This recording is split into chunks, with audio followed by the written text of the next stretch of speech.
A few days after renewed pressure for him to face Tom Aspinall, Jon Jones stirred things up again.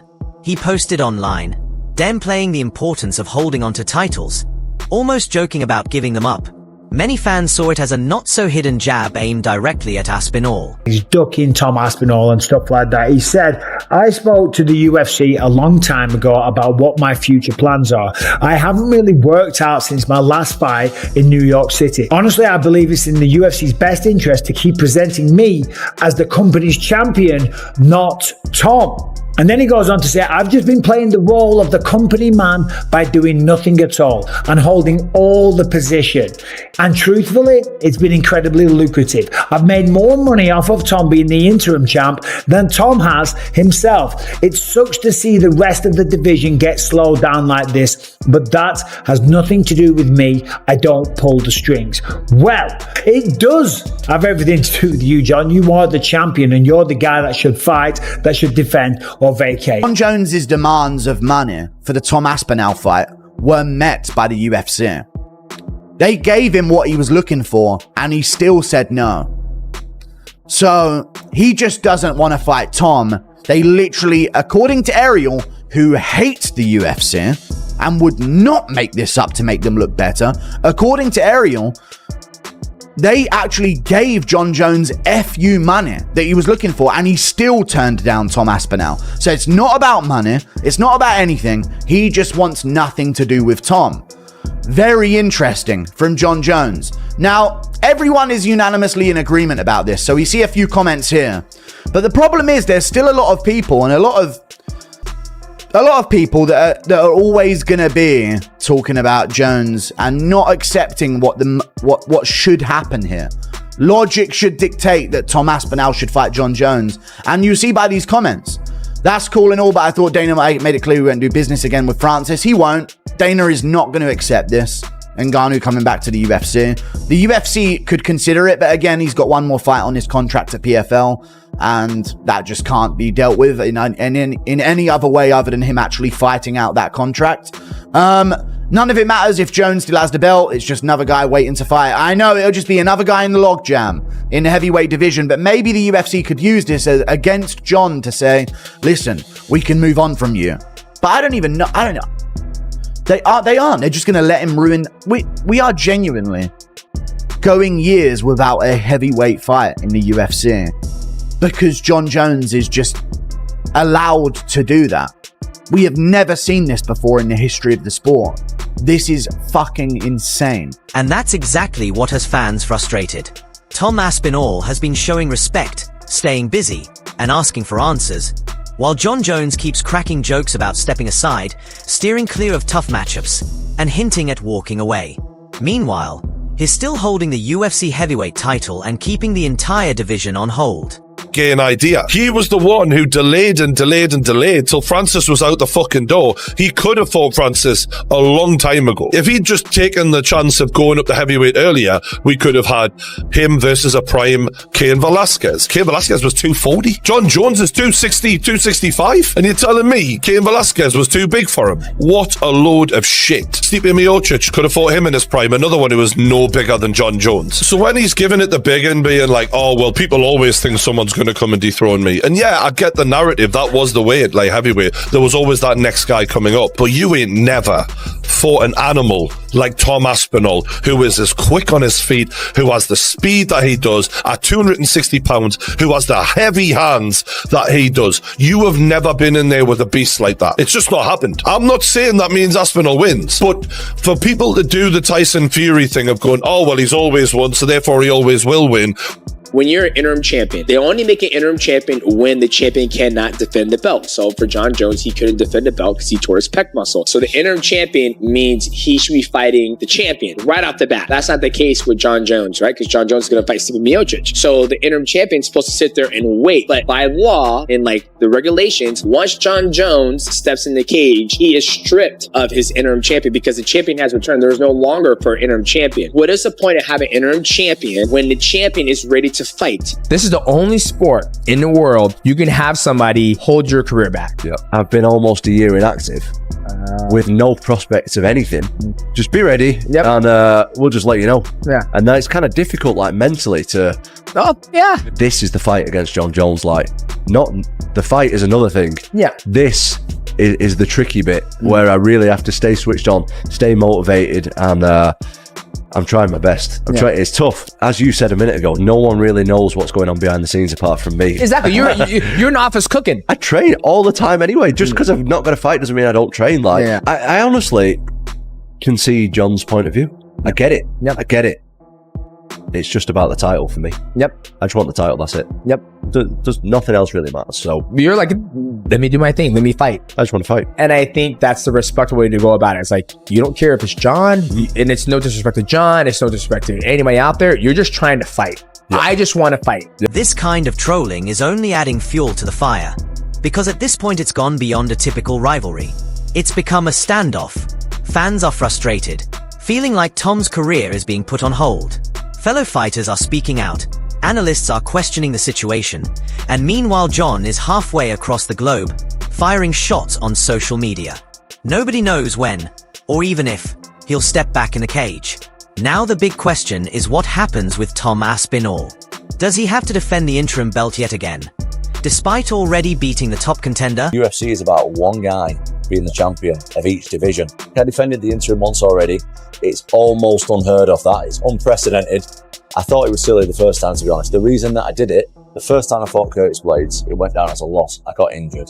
Worst moment of my career, one of the worst moments of my life. I wanted to redeem myself and get the legit victory against Curtis Blades because it was unfinished business. Like, that was hurting my ego, and I wanted to prove that I was better than Blades, which I did in the rematch, and I defended the interim. Something else, that particular fight was in Manchester, in my hometown. I wanted to fight in my hometown. I don't know if I'm ever going to be able to do that again in front of a sold out, brand new Co-op Live arena in Manchester, England. I don't know if I'm ever going to have the opportunity to do that again. So for them two reasons, that's why I defended the interim.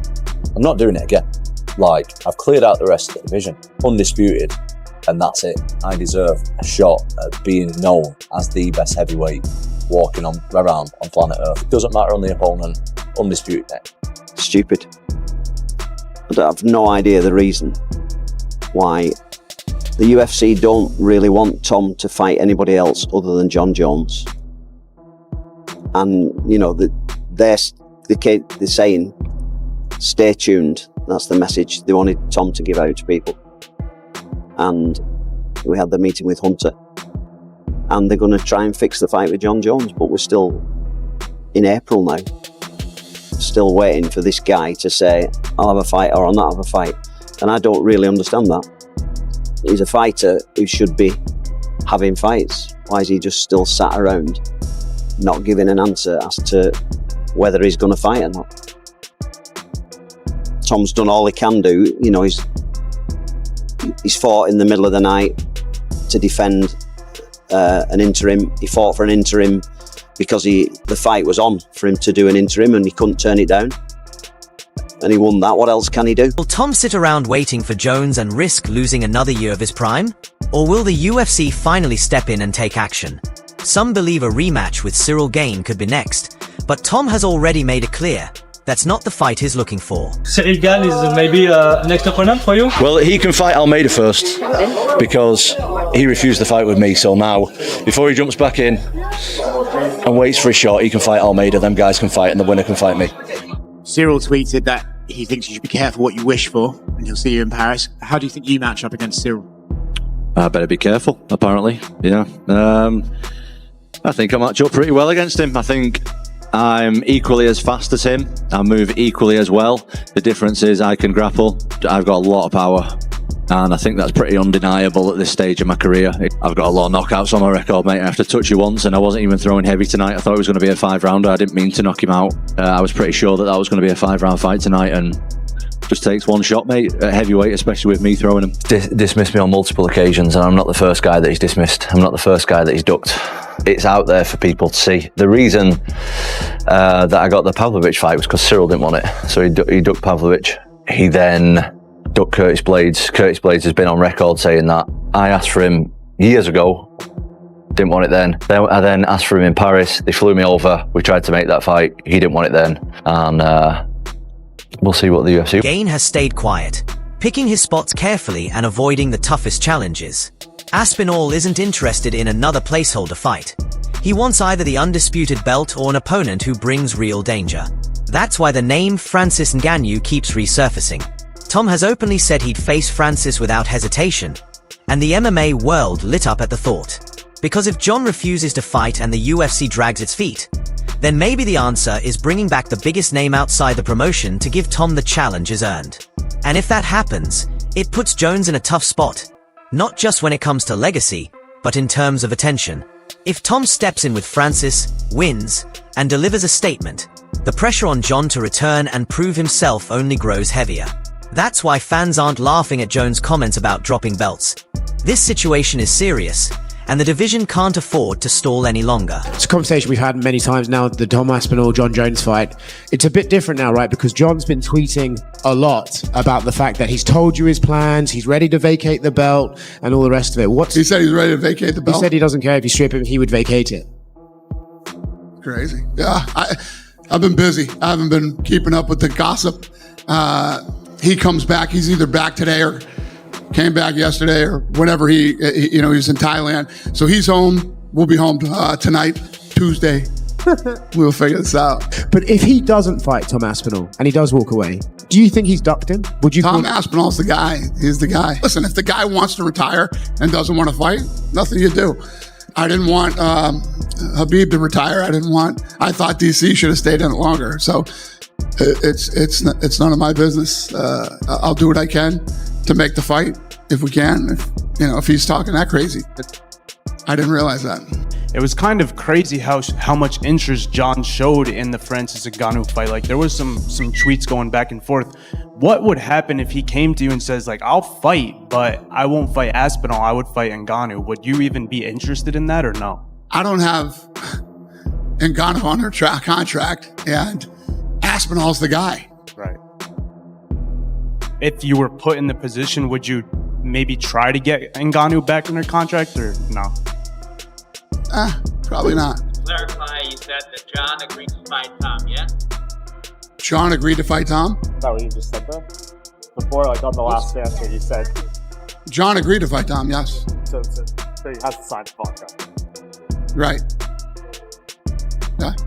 I mean, you guys have heard me for the last however long. I said, I guarantee you this fight's going to happen. This fight's going to happen. Fight's going to happen.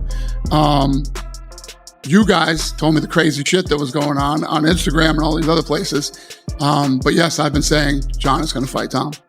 There's some rumors out there that you guys had offered him his company money and he turned it down. Unless you hear it come from here or we put out a press release, don't believe any of this bullshit. But yes, Jon agreed to fight Tom. Fact. A true champion leads a division forward. But right now, an entire roster of heavyweights is stuck in limbo, waiting on a man who seems more focused on controlling the storyline than defending his throne. Some believe Jones is doing it deliberately, playing mental games, staying in the spotlight without taking real risks. Others feel his motivation is gone, and the thought of facing someone like Aspinall is simply too much at this stage of his career. No matter the reason, the backlash has been loud. Fans are demanding clarity. Aspinall is calling for direction. And the UFC is caught between their most decorated champion and their fastest rising heavyweight star. If they don't act soon, the division risks collapsing under its own weight. Because whichever way you frame it, Jon Jones is running out of time to make a move. Tom Aspinall, on the other hand, has already made his staying ready, his staying active, and is proving he's willing to fight anyone. Tom Aspinall's the guy. He's the guy. Dana White says I'm his man. We love that. We love that on the channel. And what about Francis Ngannou? You having him? You want some? The day that I start ducking out of fights and turning opponents down and stuff like that is the day that I'm going to retire. So, as I've always said, and you can ask any promoter I've ever worked with, any guys at the UFC, I'll fight anyone, I'll fight anytime, and I'll fight anywhere. Never turn down a fight in my life. Never will. The day that I start thinking about turning down fights is the day that I'll retire. So to answer the question, whoever they want me to fight is who I'm going to fight. But Tom isn't going to sit around forever. The real question now is straightforward. Will the UFC finally step in and force the issue? Or will Jon keep stalling, hiding behind jokes and delays, to avoid what could be the most important heavyweight fight in years?